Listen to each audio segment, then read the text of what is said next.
आंखें खुली तो मंजर अजीब था। दर्द था मगर दिल के करीब था। अरे ढूंढा जिसे हाथों की रेखाओं में, वो मेरा नहीं किसी और का नसीब था। तो आपको बता दें, यहां पर बात नसीब की नहीं है, यहां पर बात है मेहनत की। अगर आप टीचर बनना चाहते हैं, सरकारी प्राध्यापक यानी अध्यापक बनना चाहते हैं, तो आपको मेहनत करने पड़ेंगे। और मेहनत करने के लिए आपको टू द पॉइंट कंटेंट की जरूरत होगी। और कंटेंट कहां से मिलेगा? तो कंटेंट मिलेगा आपको सिलेबस से। ठीक है, सिलेबस से। अगर आपका सिलेबस कंप्लीट हो जाता है, अगर आपका सिलेबस कंप्लीट हो जाता है, तो आपको बता दें कि आपकी 95% प्रॉब्लम्स क्या हो जाती हैं? सॉल्व हो जाती हैं। तो आइए देखते हैं आपके सिलेबस में क्या है। आपके एसएसटी में, आपके एसएसटी के एग्जाम यूपीटेट एसएसटी में क्या सिलेबस है, आइए देखते हैं। आप यहां पर देख सकते हैं कि उत्तर प्रदेश शिक्षा सेवा चयन आयोग द्वारा, ठीक है, एक सिलेबस जारी किया गया है। और इस सिलेबस में आपको बहुत सारी चीजें देखनी है और पढ़नी है। फिलहाल मैं अपने सब्जेक्ट की बात करूंगा, अपने सब्जेक्ट की बात करूंगा। अगर आपको मैं बता दूं कि आपके सब्जेक्ट में क्या क्या आएगा, तो आपके एग्जाम में बाल विकास और शिक्षण विधि से आएंगे 30 क्वेश्चन आएंगे और 30 अंक के होंगे। इसी तरीके से भाषा प्रथम हिंदी की बात करें तो यहां पर भी आपको 30 क्वेश्चन देखने को मिलेंगे और 30 नंबर के होंगे। वहीं पर भाषा दीदी या फिर अंग्रेजी, उर्दू, असंस्कृत, यह एक तरीके की वैकल्पिक भाषा होती है। तो इन तीनों में से जिसको आप सेलेक्ट करते हैं, तो इसमें भी आपको 30 क्वेश्चन देखने को मिलते हैं और 30 नंबर के होंगे। ठीक है, लेकिन जब हम आते हैं सामाजिक अध्ययन की बात करते हैं, तो सामाजिक अध्ययन में आपको 60 एमसीक्यूज रहेंगे, यानी मल्टीपल चॉइस क्वेश्चन रहेंगे और 60 नंबर के होंगे। तो इसी 60 नंबर की तैयारी हम लोग करेंगे, इसी 60 नंबर की तैयारी करेंगे, इसी की हम शुरुआत करेंगे। और इसकी शुरुआत करने से पहले हम लोग सिलेबस देखेंगे, पाठ्यक्रम को देखेंगे, क्योंकि बगैर सिलेबस के काम चलने वाला नहीं है। सिलेबस है, सिलेबस कंप्लीट, तो समझिए कि हमारी 90 से 95% प्रॉब्लम क्या हो जाती हैं? शेयर हो जाती हैं, मतलब सॉल्व हो जाती हैं। ठीक है, चलिए, शेयर भी आप इसे बोल सकते हैं भाई। चलिए देखिए यहां पर आपका सिलेबस क्या कहता है, आइए देख लेते हैं। सिलेबस बहुत ही बेहतरीन है और बड़े हम लोग धैर्य के साथ इसको आसानी से कंप्लीट कर पाएंगे, क्योंकि सिलेबस की खासियत है कि एग्जाम में सफलता दिलवाना, और सिलेबस से ही सफलता मिलेगी। यहां पर देख सकते हैं सामाजिक अध्ययन व अन्य। सामाजिक अध्ययन की बात करें बच्चे, सामाजिक अध्ययन की बात करें तो यहां पर आपको क्या देखने को मिलता है? यहां पर आपको 60 क्वेश्चन देखने को मिलेंगे और 60 नंबर के होंगे। 60 क्वेश्चन देखने को मिलेंगे, 60 नंबर के होंगे। अब यहां पर सबसे पहले आपको कहां से प्रश्न पूछा जाएगा? तो इतिहास से क्वेश्चन पूछा जाएगा, हिस्ट्री से क्वेश्चन पूछा जाएगा, हिस्ट्री से क्वेश्चन पूछा जाएगा। तो सबसे पहले इतिहास में हमको पढ़ना क्या है? तो इतिहास में हमको पढ़ना है इतिहास जानने के स्रोत, यानी कौन कौन से ऐसे स्रोत हैं जो इतिहास को जानने में मदद करते हैं। क्योंकि इतिहास है क्या, आप जानते हो, इतिहास का मतलब होता है बीती हुई कहानी। बीती हुई कहानी के आधार पर नई जानकारियां प्राप्त करना और उसे आधुनिक समय में उपयोग में लाना, उपयोग में लाना क्या कहलाता है भैया? इतिहास है। क्या है? इतिहास है। तो इतिहास जानने के स्रोत पहला पॉइंट है आपके सिलेबस का। उसी तरीके से दूसरा पॉइंट है पाषाणकालीन संस्कृति, ताम्र पाषाणिक संस्कृति और वैदिक संस्कृति, इसे हम पढ़ेंगे। इसके बाद हमको क्या पढ़ना होता है? 6ठी शताब्दी ईसा पूर्व का भारत, यानी ईसा मसीह के जन्म से 600 वर्ष पहले आपका भारत कैसा था, इसके बारे में हम जानने का प्रयास करेंगे। बहुत ही बेहतरीन तरीके से, बहुत ही शानदार तरीके से और बहुत ही धारदार कंटेंट के साथ हम लोग उतरने वाले हैं। ठीक है, चलिए देखिए यहां पर भारत के प्रारंभिक राज्य, भारत के प्रारंभिक राज्य की बात करेंगे। जैसे आप 16 महाजनपदों की बात करते हैं ना, जिसका उल्लेख आपको बौद्ध ग्रंथ अगुंतर निकाय में देखने को मिलता है।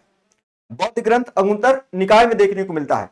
तो उनसे संबंधित हम लोग बातें करेंगे। भारत में मौर्य साम्राज्य की स्थापना, भारत में मौर्य साम्राज्य की स्थापना की बात करेंगे, क्योंकि आपको अच्छे से पता है कि सिकंदर मेसिडोनिया से भारत आया था और उसको भारत बुलाने का काम किसने किया था? उसको भारत बुलाने का काम तक्षशिला का राजा अम्भी ने किया था।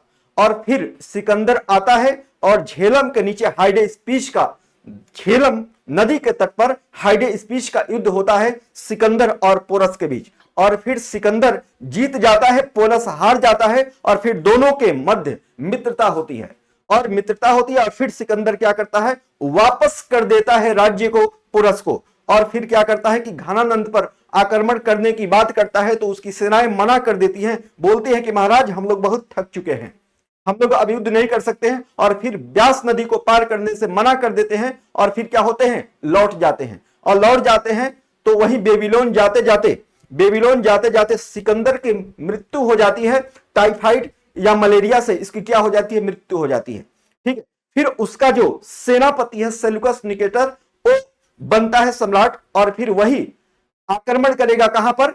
भारत पर। किसके समय? चंद्रगुप्त के समय। फिलहाल आप इतनी कहानी आप समझ पा रहे होंगे, लेकिन चंद्रगुप्त मौर्य जो है, घनानंद जो कि नंद वंश का अंतिम शासक था, उसको पराजित करके मौर्य वंश की स्थापना करते हैं। उसी मौर्य वंश यानी मौर्य साम्राज्य की स्थापना के बारे में हम लोग पढ़ेंगे, बिल्कुल बेहतरीन तरीके से पढ़ेंगे, बिल्कुल जानदार तरीके से पढ़ेंगे। फिर आगे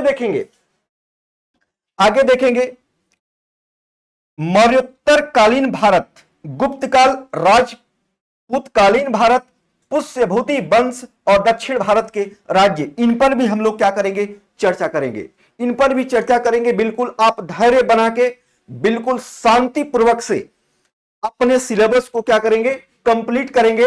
और वो कहते हैं कि मेहनत इतनी खामोशी से करो कि सफलता शोर मचाए। बिल्कुल सफलता आपकी शोर मचाएगी, बस आप हमारे साथ बने रहिएगा। देखिए, इस्लाम का भारत में आगमन, किस तरीके से इस्लाम भारत में आया, इस्लाम धर्म भारत में आया, उसकी चर्चा भी हम लोग करने वाले हैं। ठीक है, दिल्ली सल्तनत की स्थापना, विस्तार और विघटन।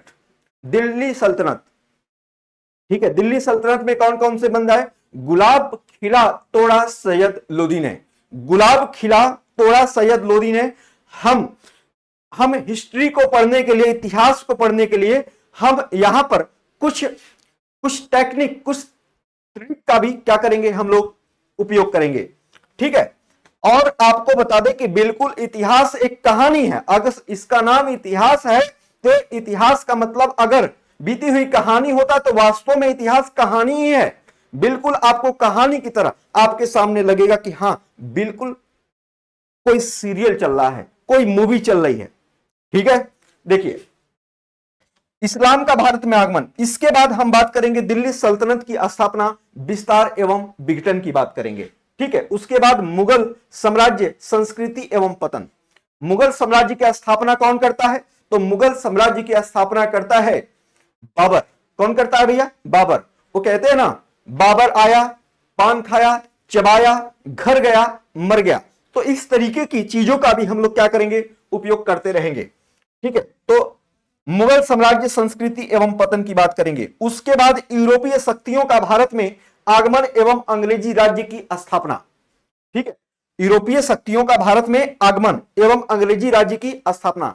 किस तरीके से यूरोपीय शक्ति भारत में आती है और अपना पैर पसारती है, पैर फैलाती है, अपना पांव फैलाती है। ठीक है, अपना विस्तार करती है, उस पर भी हम लोग चर्चा करने वाले हैं। और आपको एक बात मैं बताना चाहूंगा कि मेरे पढ़ाने का जो पैटर्न होगा, आधार होगा एनसीईआरटी और एससीईआरटी होगा, एनसीईआरटी और एससीईआरटी होगा, क्योंकि आप एक भावी टीचर हैं और भावी टीचर जिस कक्षा को पढ़ाएंगे उसी कक्षा की बातें नहीं जानेंगे तो फिर मतलब है क्या पढ़ने का, पढ़ाने का। समझिएगा बात को। तो सबसे पहले आपको मैं बता दे रहा हूं फिर से एक बार कि भैया हम लोग सिलेबस को जो पढ़ेंगे ना तो इसका आधार होगा एनसीईआरटी और एससीईआरटी आधार होगा। ठीक है, इससे मैं 1 सेंटीमीटर भी खिसकने वाला नहीं हूं। हां, कंटेंट में चीजों को मैं बढ़ा दूंगा, लेकिन आधार क्या रहेगा हमारा? आधार रहेगा एनसीईआरटी और एससीईआरटी। ओके, चलिए यहां पर देखिए, यूरोपीय शक्तियों का भारत में आगमन एवं अंग्रेजी राज्य की स्थापना हो गया था। भारत में कंपनी राज्य का विस्तार, भारत में कंपनी राज्य का विस्तार कैसे होता है, ये भी बहुत महत्वपूर्ण बातें होंगी और इस पर भी हम लोग चर्चा पर चर्चा करेंगे। और एक बात आपको बता दें कि जो इतिहास है ना, वो अतीत की बातों को सीखकर वर्तमान में उसका उपयोग करना, यही इतिहास है, यही इतिहास है। चलिए आगे देखिए, भारत में नवजागरण, भारत में राष्ट्रवाद का उदय, भारत में नवजागरण एवं भारत में राष्ट्रवाद की हम लोग क्या करेंगे, बात करेंगे। स्वाधीनता आंदोलन, स्वतंत्रता प्राप्ति, भारत विभाजन, इस पर भी हम लोग चर्चा करने वाले हैं। स्वतंत्र भारत की चुनौतियां, स्वतंत्र भारत की चुनौतियां, इस पर भी हम लोग चर्चा करेंगे। मतलब कुल मिला के यह है कि आपके सिलेबस में जो भी पॉइंट दिए गए हैं, इस सारे के सारे पॉइंट आपके परीक्षा के पॉइंट ऑफ व्यू से, एग्जाम के पॉइंट ऑफ व्यू से बहुत ही इंपॉर्टेंट होने वाले हैं। तो आपको इन सबको पढ़ना होगा और इसमें मैं आपकी मदद करूंगा। और एक बात बता दें कि जहां पर हिस्ट्री आ रही है, जहां पर इतिहास आएगा, जिस एग्जाम में आएगा, वहां पर ये चीजें काम करेंगे। इतिहास सबके लिए एक जैसा ही होता है। हाँ, सिलेबस देने के आधार पर कुछ अंतर देखने को मिलते हैं, तो अंतर बहुत बड़ा नहीं होता है, वो अंतर बहुत बड़ा नहीं होता है। हाँ, लेवल के आधार पर हिस्ट्री के क्वेश्चन को डीप और मॉडरेट और इजी बना दिए जाते हैं। समझ में आ रही बात? चलिए यहां पर देखिए, तो ये सिलेबस था आपका इतिहास का सिलेबस था। अब हम बात करेंगे नागरिक शास्त्र की, बात करेंगे नागरिक शास्त्र की बात करेंगे। आप देख रहे हैं बच्चे कि नागरिक शास्त्र में आपको क्या पढ़ना होगा, हम और हमारा समाज, हम और हमारा समाज की बात करने वाले हैं। ठीक है, चलिए ये नागरिक शास्त्र में ग्रामीण एवं नगरीय समाज व रहन सहन, समझिएगा बात को, ग्रामीण एवं नगरीय समाज व रहन सहन। उसके बाद हम किसकी बात करने वाले हैं, ग्रामीण व नगरीय स्वशासन की बात करने वाले हैं, ग्रामीण और नगरीय स्वशासन की बात करने वाले हैं। इसके बाद हम बात करेंगे जिला प्रशासन की बात करेंगे। उसके बाद हमारा संविधान यानी आवर कॉन्स्टिट्यूशन की बात करेंगे। इसके बाद यातायात सुरक्षा, ट्रैफिक सेफ्टी की बात करेंगे हम। ठीक है, केंद्रीय व राज्य शासन व्यवस्था की बात करेंगे। इसके बाद हम भारत में लोकतंत्र की बात करेंगे। आपका भारत क्या है, लोकतंत्र है ना, ये लोकतंत्र है ना। और लोकतंत्र कब बनता है, तो 26 जनवरी 1950 को आपका देश, आपका भारत, आपका अपना हिंदुस्तान लोकतंत्र बनता है। और यही कारण है कि इसी 26 जनवरी को गणतंत्र दिवस के रूप में मनाया जाता है। ठीक है, चलिए तो यातायात सुरक्षा की बात करेंगे, केंद्रीय व राज्य शासन व्यवस्था की बात करेंगे और भारत में लोकतंत्र की बात करेंगे। इसके बाद देश की सुरक्षा एवं विदेश नीति की बात करेंगे, यानी आप, हाँ, देश की सुरक्षा यानी कुछ आपको सेनाओं के बारे में देखेंगे और कुछ फॉरेन पॉलिसी की भी बात कर लेंगे हम लोग। तो पॉलिटी में ये सारी बातें हम लोग देखने वाले हैं। यानी हिस्ट्री का आपने सिलेबस देखा, आपने पॉलिटी का सिलेबस देखा, अब आप जो सिलेबस देखने वाले हैं वो कौन है, इसमें भी कुछ बातें बची हुई हैं, जैसे वैश्विक समुदाय एवं भारत की भी हम लोग बात करेंगे। इसके बाद नागरिक सुरक्षा की बात करेंगे। जब आप देश सुरक्षा की बात करेंगे तो देश के अंदर जो नागरिक है, नागरिक सुरक्षा की भी बात करेंगे। उसके बाद आप डिसएबिलिटी यानी दिव्यांगता की बात करेंगे। समझ में आ रही बात का? ये आपका सिलेबस था, किसका, कॉन्स्टिट्यूशन का, आपके संविधान का, आपके पॉलिटी का, आपके नागरिक शास्त्र का सिलेबस था। तो इसको हम लोग कंप्लीट करेंगे और बिल्कुल धैर्य के साथ, बिल्कुल शांति, क्योंकि कुछ ऐसी चीजें होती है ना, बड़े धैर्य से पढ़ा जाता है, बड़े धैर्य से पढ़ा जाता है। वो कहते हैं ना, एक बात आपको मैं बता दूं बच्चे कि यहां हम अक्सर देखते हैं बच्चों में एक चीज की कमी होती है। जब इनके सर पर एग्जाम आता है ना, इनके सिर पर एग्जाम आता है तो निकलते हैं तैयारी करने। आपको बता दें कि एग्जाम के दौरान की तैयारी नहीं, उसे आपदा प्रबंधन कहते हैं। अगर आप एग्जाम से 4 से 5 महीने पहले उस एग्जाम की तैयारी करते हैं तो उसे आप तैयारी कहेंगे। अगर एग्जाम से 1 महीने 2 महीने पहले आप तैयारी कर रहे हैं तो इसे तैयारी नहीं, इसे आपदा प्रबंधन कहते हैं। इसे आनन फानन में उठाया गया कदम करते हैं। तो आपको बता दें कि तैयारी आपको बिल्कुल थोड़ा समय लेकर करनी चाहिए, क्योंकि जितना आप समय देंगे अपने कंटेंट पर, आपका कंटेंट उतना ही धारदार होगा, उतना ही धारदार होगा और उतनी ही कहना होगा बिल्कुल आपके एग्जाम को क्वालिफाई करने में। समझ में आ रही बात का?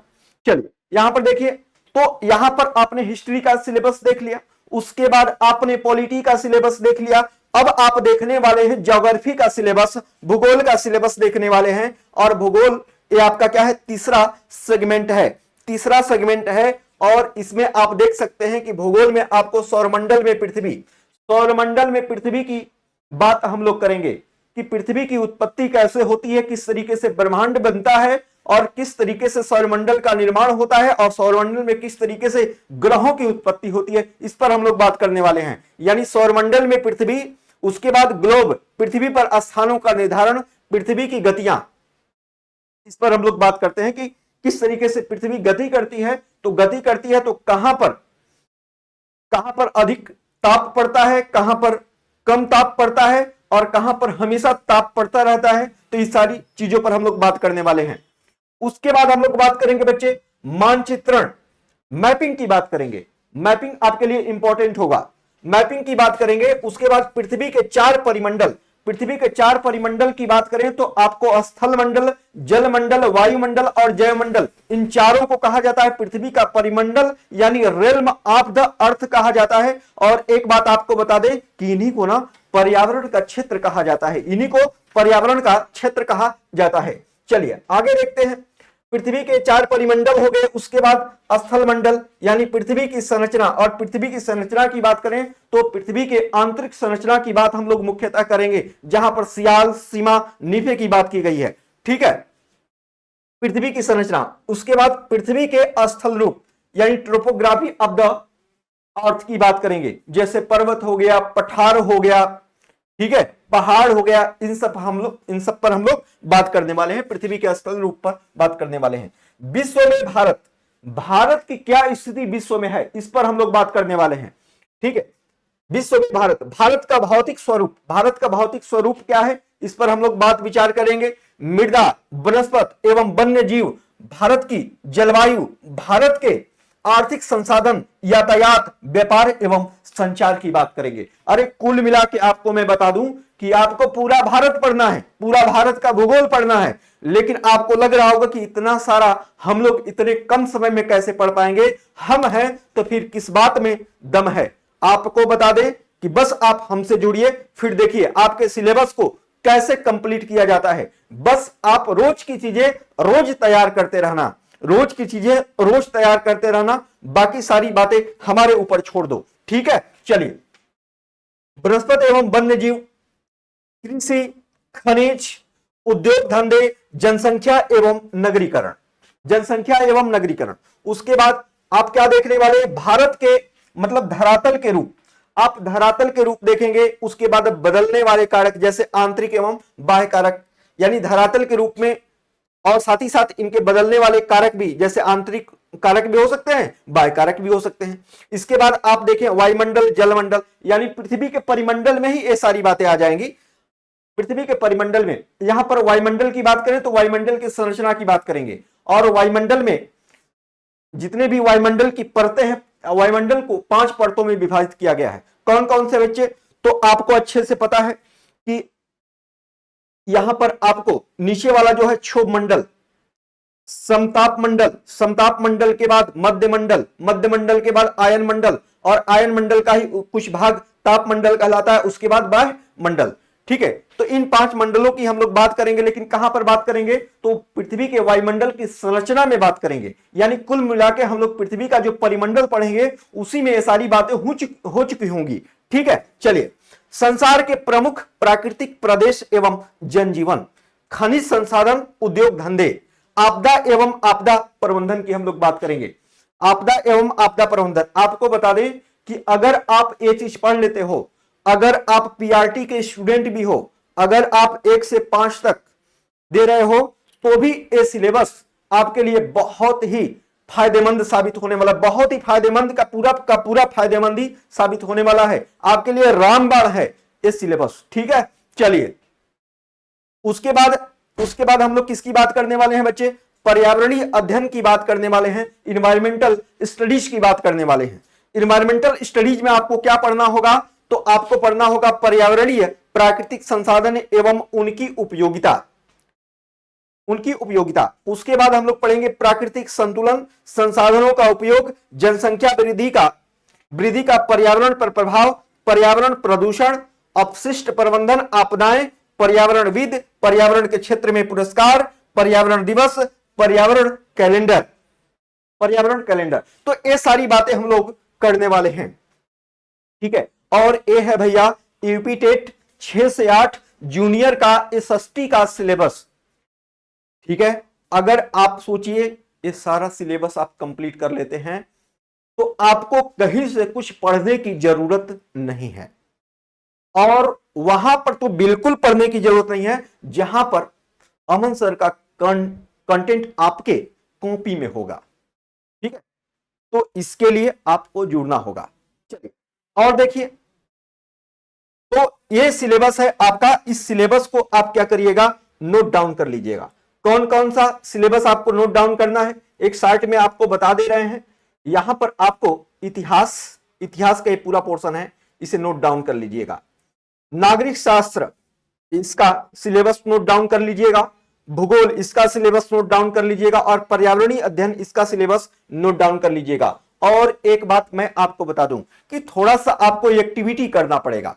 एक्टिविटी इसलिए कह रहा हूं क्योंकि लिखने की प्रक्रिया होती रहनी चाहिए। देखिए, पढ़ना और लिखना और लिखते हुए पढ़ना, ये सारी की सारे अलग बातें हैं, ठीक है। जब आप पढ़ते हो कोई चीज, जब कोई चीज आप पढ़ते हो, पीडीएफ से पढ़ते हो या फिर जैसे भी, तो वो चीजें आपके दिमाग में उतना घर नहीं करती हैं जितना कि आप लिख कर पढ़ते हो। इसलिए कोई भी चीज लिखना चाहिए, फिर पढ़ना चाहिए, और लिखते हुए पढ़ना चाहिए। इस तरीके से सारी चीजें आपके दिमाग में सेट होती है। और एक बात बता दें कि अगर लिखकर पढ़ी हुई चीजें आपके दिमाग में नहीं है, आप भूल भी गए हैं, लेकिन जब आप एग्जाम में बैठते हैं और वो चीजें लिखते हुए पढ़े हैं, तो आपका दिमाग बार बार इंडिकेट करेगा कि अरे भाई यही ऑप्शन होना चाहिए। समझ में आ रही बात? इन सब चीजों पर आपको ध्यान देना होगा, क्योंकि अब हम लोग छोटी क्लासों के बच्चे नहीं हैं, हम लोग बड़ी क्लासों में। आप एक टीचर हैं, और एक टीचर को एक टीचर की तरह सोचना पड़ेगा। बिल्कुल आपके दिमाग में चार दीवारी नहीं, चारों ओर से सोचना पड़ेगा। चार दीवारी नहीं बनानी है, चारों तरफ से सोचना होगा। आप अपने सोच को विस्तृत करेंगे, अपने सोच का क्या करेंगे, प्रसार करेंगे। जितना अधिक सोचेंगे उतना ही बेहतर आप कर पाएंगे, उतना ही बेहतर आप परफॉर्म कर पाएंगे। और सुनिए, एक बात मैं आपको बता दूं, ठीक है, और मैं पहले ही बता चुका हूं कि मेरे पढ़ाने का जो बेस होगा, आधार होगा बच्चे, वो क्या होगा, तो एनसीईआरटी और एससीईआरटी होगा। समझ में आ रही बात? और आप एक बात ध्यान दीजिएगा, मैं क्लास में ही आपको यूपी टेट का पीवाई क्यूज कराऊंगा। मतलब जो प्रीवियस ईयर क्वेश्चन है उसको मैं कराऊंगा, और आप देखेंगे।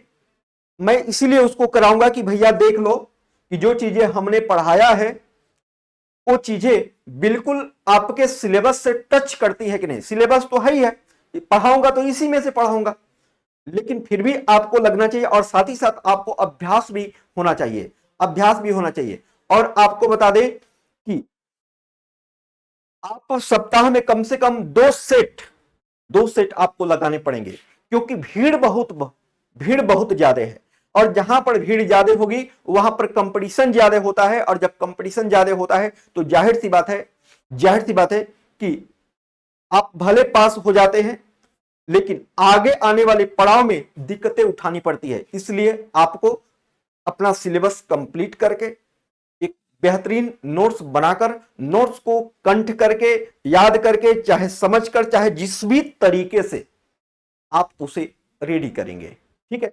ये है आपका पढ़ने का तरीका। समझ में आ रही बात? चलिए तो आगे देखते हैं। अब क्या है, अब हम बात करने वाले हैं बच्चे, एक छोटा सा टॉपिक हम लोग चर्चा करेंगे आपके सामने, ठीक है। चलिए तो आइए स्टार्ट करते हैं। क्या है देखिए, तो हम बात करने वाले हैं बच्चे, सौरमंडल में पृथ्वी आपको थंबनेल देखकर पता भी चल गया होगा कि हम लोग क्या पढ़ने वाले हैं। तो आप यहां पर हेडिंग बना लेंगे, सौर मंडल में पृथ्वी, सौर मंडल में पृथ्वी। ठीक है, सौर मंडल में पृथ्वी की हम लोग बात करने वाले हैं। चलिए, ये आपको पता ही चल गया होगा कि जियोग्राफी का ये पहला सेगमेंट है। ठीक है, पहला पॉइंट है जियोग्राफी का, सौरमंडल में पृथ्वी। ठीक है, सबको दिखाई दे रहा है क्या? हाँ, थोड़ा सा कलर ऑटोमेटिक चेंज हो रहा है, फिर भी कोई दिक्कत नहीं। अब सौरमंडल में पृथ्वी की बात करें बच्चे, तो इसमें सबसे पहले हम बात करने वाले हैं, सबसे पहले हम बात करने वाले हैं ब्रह्मांड की बात करने वाले हैं। किसकी बात करने वाले हैं? ब्रह्मांड की बात करने वाले हैं, ब्रह्मांड की बात करने वाले हैं। ठीक है, किसकी बात करने वाले हैं बच्चे? ब्रह्मांड की बात करने वाले हैं। ठीक है, ब्रह्मांड की बात करने वाले हैं। ठीक है, ब्रह्मांड जिसे आप इंग्लिश में क्या बोलते हैं? यूनिवर्स बोलते हैं। क्या बोलते हैं बच्चे आप इंग्लिश में? यूनिवर्स बोलते हैं। ठीक है, बोलिए, यहां तक बातें आपको क्लियर है क्या? सौरमंडल में पृथ्वी में सबसे पहला पॉइंट क्या होगा? ब्रह्मांड यानी यूनिवर्स। बोलिए, यहां तक तो ठीक है। चलिए, अब हम पहले ब्रह्मांड के बारे में जानेंगे, उसके बाद ब्रह्मांड की उत्पत्ति के बाद तारामंडलों की उत्पत्ति होगी, और तारामंडलों की उत्पत्ति होगी तो उसी तारामंडलों में से आपका सौरमंडल आएगा, और आपकी जो पृथ्वी है इसी सौरमंडल का क्या है? भाग है। इसी सौरमंडल का क्या है? भाग है। समझ में आ रही बात? तो देखिए, सौरमंडल में पृथ्वी यानी हम सबसे पहले बात करेंगे ब्रह्मांड की बात करेंगे। किसकी बात करेंगे बच्चा? ब्रह्मांड की बात करेंगे, यूनिवर्स की बात करेंगे। और एक बात बता दें कि जो ब्रह्मांड है ना, ब्रह्मांड के लिए एक शब्द का यूज किया गया है, ब्रह्मांड के लिए एक शब्द का यूज किया गया है, और उस शब्द का नाम क्या है? कॉस्मोस। उस शब्द का नाम क्या है बच्चे? कॉस्मोस उस शब्द का नाम है। और कॉस्मोस शब्द किसने दिया था? तो कॉस्मोस शब्द दिया था बच्चे पाइथागोरस ने। कॉस्मोस शब्द किसने दिया था? तो पाइथागोरस ने दिया था। और आपको बता दें कि जो कॉस्मोस शब्द है, कॉस्मोस शब्द है बच्चे, इस कॉस्मोस शब्द का शाब्दिक अर्थ होता है सुव्यवस्था। क्या होता है बच्चे? सुव्यवस्था। सुव्यवस्था क्या होता है बच्चे? सुव्यवस्था। सुव्यवस्था यानी ब्रह्मांड है क्या बच्चे? यह एक सुव्यवस्था है। ब्रह्मांड क्या है? सुव्यवस्था है। और देखिए यहां पर, अब यही कारण है कि ब्रह्मांड का अध्ययन, यही कारण है बच्चे कि ब्रह्मांड का अध्ययन क्या कहलाता है? तो यही कारण है कि ब्रह्मांड का अध्ययन,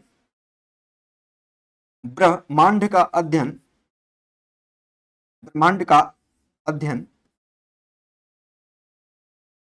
ब्रह्मांड का अध्ययन क्या कहलाता है? कॉस्मोलॉजी कहलाता है। क्या कहलाता है बच्चे? ब्रह्मांड का अध्ययन क्या कहलाता है? तो कॉस्मोलॉजी कहलाता है।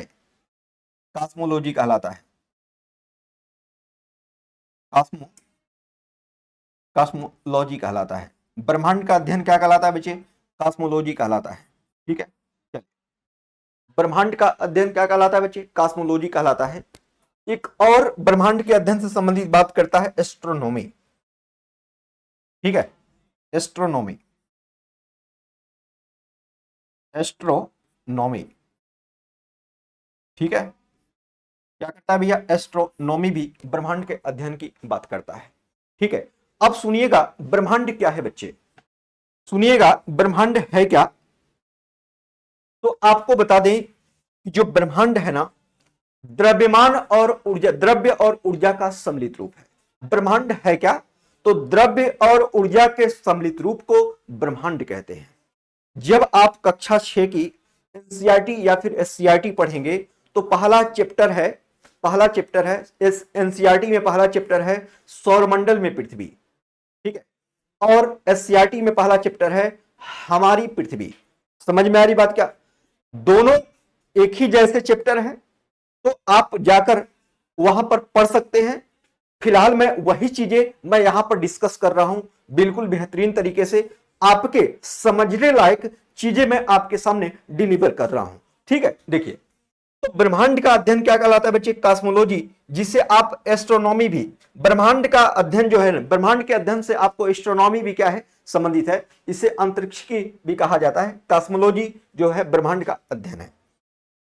चलिए अब आपको बता दें कि ब्रह्मांड है क्या। तो ब्रह्मांड जो है ना, यहां पर लिखेंगे द्रव्य और ऊर्जा का सम्मिलित रूप, द्रव्य और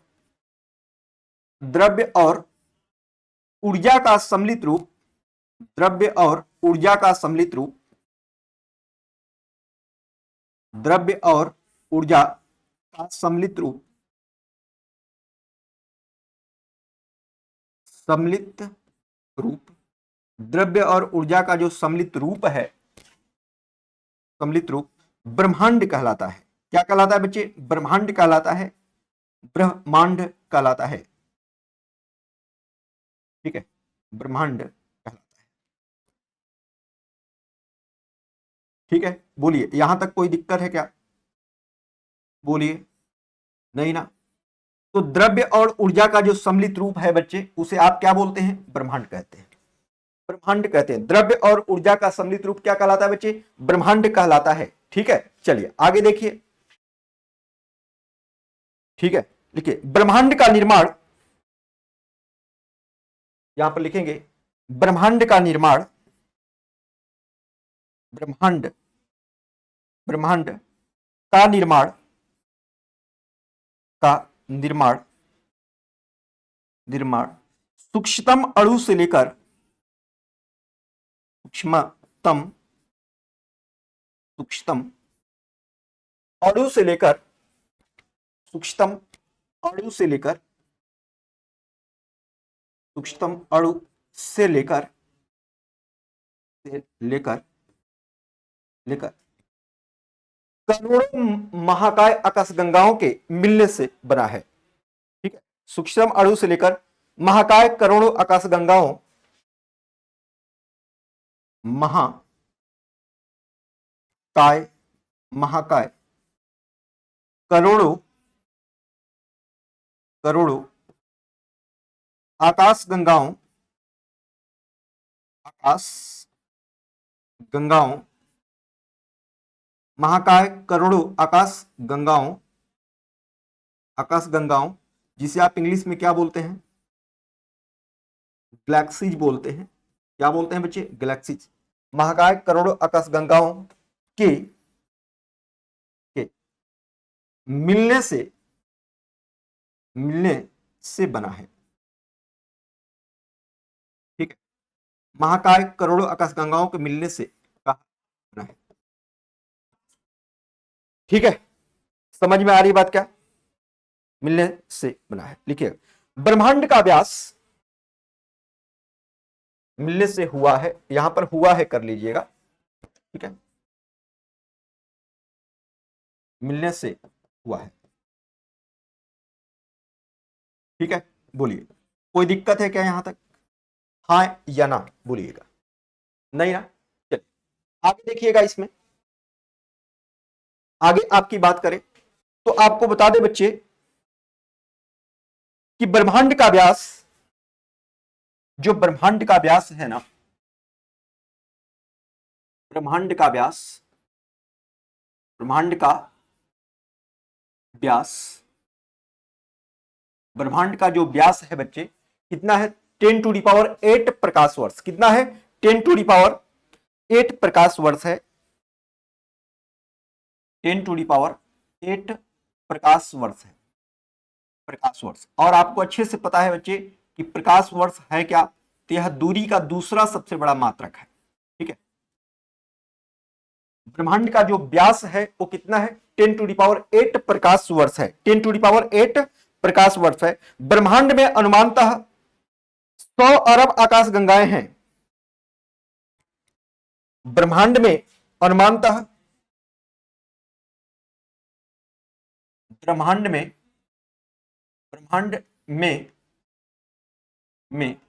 अनुमानतः अनुमानतः 100 अरब आकाश गंगाएं हैं। 100 अरब क्या है बच्चे? आकाश गंगाएं हैं, आकाश गंगाएं हैं, 100 अरब आकाश गंगाएं हैं, आकाश गंगाएं। क्या आप आकाश गंगाओं को मंदाकिनी बोल सकते हैं क्या? बिल्कुल बोल सकते हैं गुरुजी।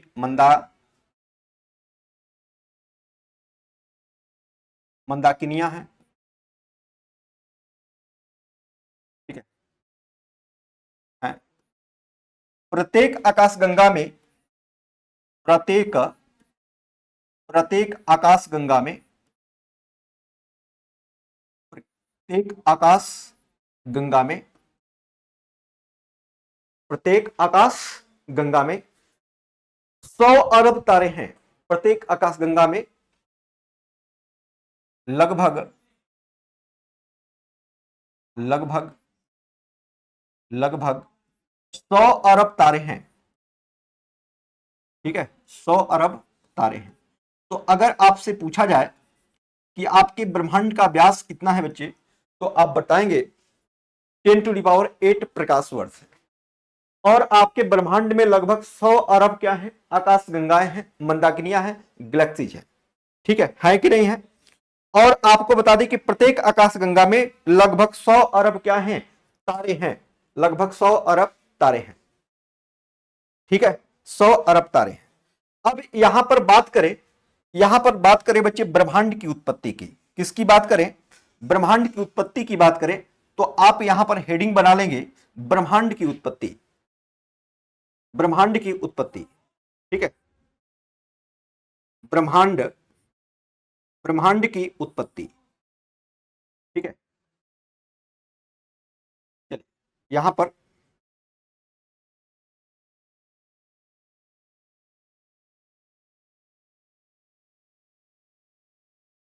ब्रह्मांड ब्रह्मांड की उत्पत्ति, ठीक है, ब्रह्मांड की उत्पत्ति की बात हो रही है, ठीक है, ओरिजिन ऑफ यूनिवर्स, ब्रह्मांड की उत्पत्ति की बात हो रही है, ठीक है बच्चे। देखिए ब्रह्मांड की उत्पत्ति की बात करें, ब्रह्मांड की उत्पत्ति की बात करें तो आपको बता दें कि आधुनिक समय में ना सबसे सर्वमान्य सिद्धांत है ब्रह्मांड की उत्पत्ति से संबंधित, तो वो है बच्चे बिग बैंग थ्योरी, यानी महाविस्फोट का सिद्धांत, ठीक है। वैसे तो सिद्धांत बहुत हैं, लेकिन सबसे सर्वमान्य जो सिद्धांत है वो है कौन? महाविस्फोट का सिद्धांत। और इस सिद्धांत को दिया था 1927 में जॉर्ज एब लेवेंटियर ने दिया था। और इसकी व्याख्या करने का काम रॉबर्ट वेगनर ने किया था। कब? 1967 में किया था। यानी बिग बैंग सिद्धांत को देने का काम किसने किया था बच्चे? तो जॉर्ज एब लेवेंटियर ने दिया था। लेकिन उसकी व्याख्या किसने किया था? तो 1967 में रॉबर्ट वेगनर ने किया था। किसने किया था भाई? रॉबर्ट वेगनर ने किया था। तो पहले इन बातों को लिखते हैं, उसके बाद हम लोग आगे बढ़ते हैं, ठीक है। देखिएगा, पूरा ध्यान से चीजों को समझिएगा, ध्यान से चीजों को समझिएगा, ऐसे काम नहीं चलने वाला है। लिखिएगा आधुनिक समय में ब्रह्मांड, लिखेंगे आधुनिक समय में, आधुनिक समय में, ठीक है, लिखेंगे आधुनिक समय में, आधुनिक आधुनिक समय में, आधुनिक समय में ब्रह्मांड की उत्पत्ति से संबंधित सर्वमान्य सिद्धांत, आधुनिक समय में ब्रह्मांड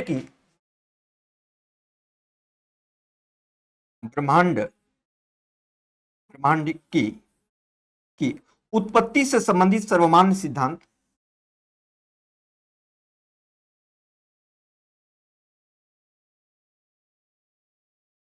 आधुनिक समय में ब्रह्मांड की उत्पत्ति उत्पत्ति से संबंधित से संबंधित संबंधित सर्वमान्य सिद्धांत, सर्वमान्य सिद्धांत,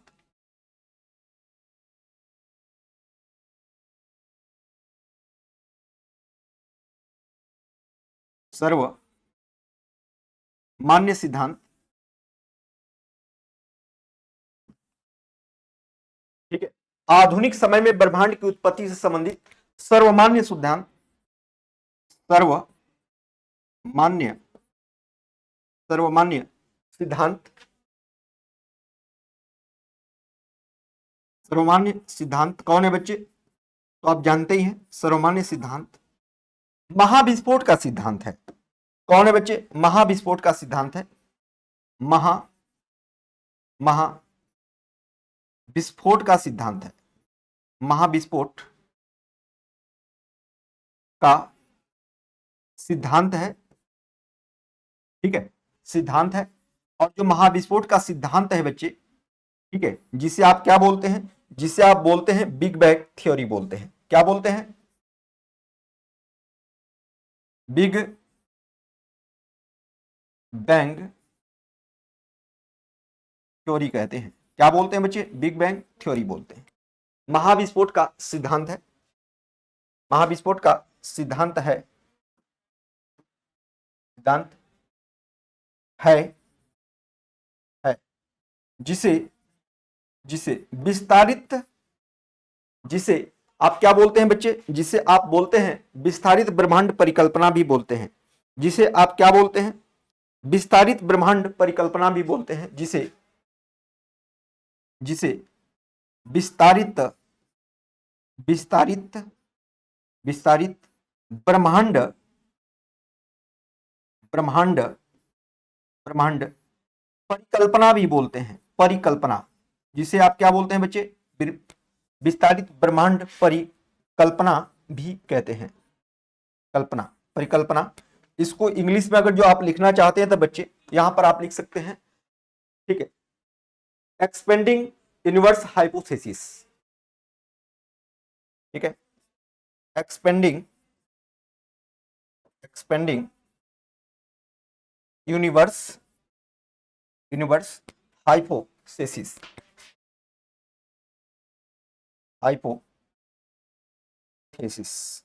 ठीक है, एक्सपेंडिंग यूनिवर्स हाइपोथेसिस भी कहते हैं, भी कहते हैं। बिल्कुल कहते हैं। कहते हैं कि नहीं कहते हैं? बोलिए, बोलिए भैया, कहते हैं कि नहीं कहते हैं? बिल्कुल कहते हैं।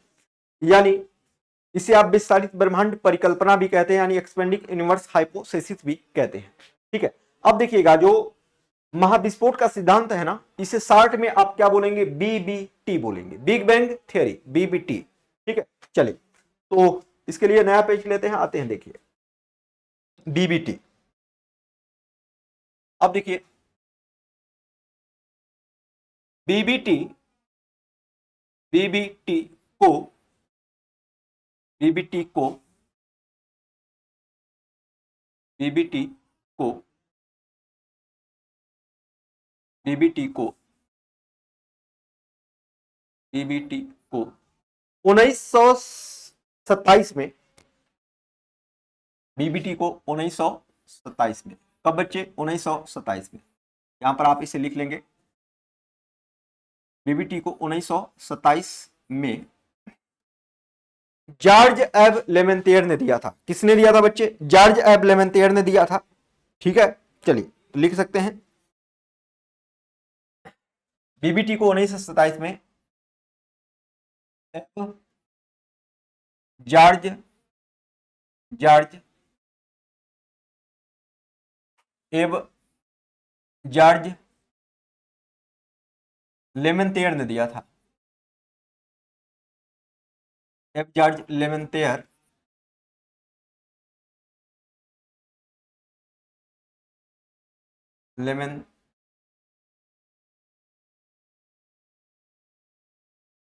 लेमेंतियर ने दिया था। किसने दिया था बच्चे? एब जॉर्ज लेमेंतियर ने दिया था, ने दिया। किसने दिया था बच्चे? एब जॉर्ज लेमेंतियर ने दिया था, दिया। जबकि जबकि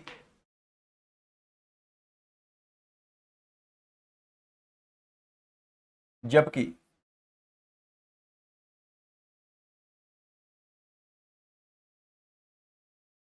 जबकि जबकि जॉर्ज एफ लेमेंतियर ने दिया था, जबकि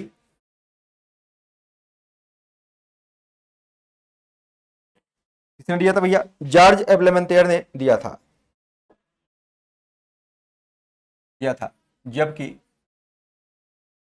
जबकि बीबीटी की व्याख्या, बीबीटी की व्याख्या, किसकी व्याख्या बच्चे? बीबीटी की व्याख्या, बीबीटी की व्याख्या, बीबीटी की व्याख्या, बीबीटी की, बीबीटी की व्याख्या,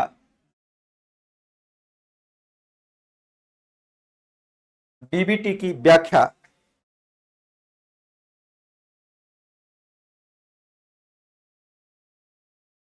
बीबीटी की व्याख्या,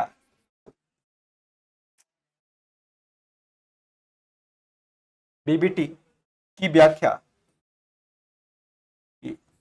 व्याख्या, व्याख्या 1967 में, बीबीटी की व्याख्या 1967 में, व्याख्या, व्याख्या 1967 में रॉबर्ट बेगनर ने किया था। किसने किया था बच्चे? रॉबर्ट बेगनर ने किया था। किसने किया था? रॉबर्ट बेगनर ने किया था, किसने किया था बच्चे? रॉबर्ट बेगनर ने किया था। बीबीटी की व्याख्या 1967 में किसने किया था? रॉबर्ट बेगनर ने किया था। ठीक है, चलिए आगे देखेंगे, रॉबर्ट बेगनर ने किया था।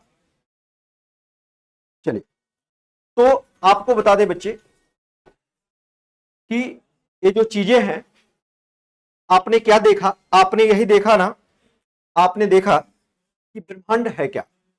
तो सौरमंडल में पृथ्वी की हम बात कर रहे हैं, इसमें सबसे पहले हम बात कर रहे हैं किसकी? ब्रह्मांड की बात कर रहे हैं।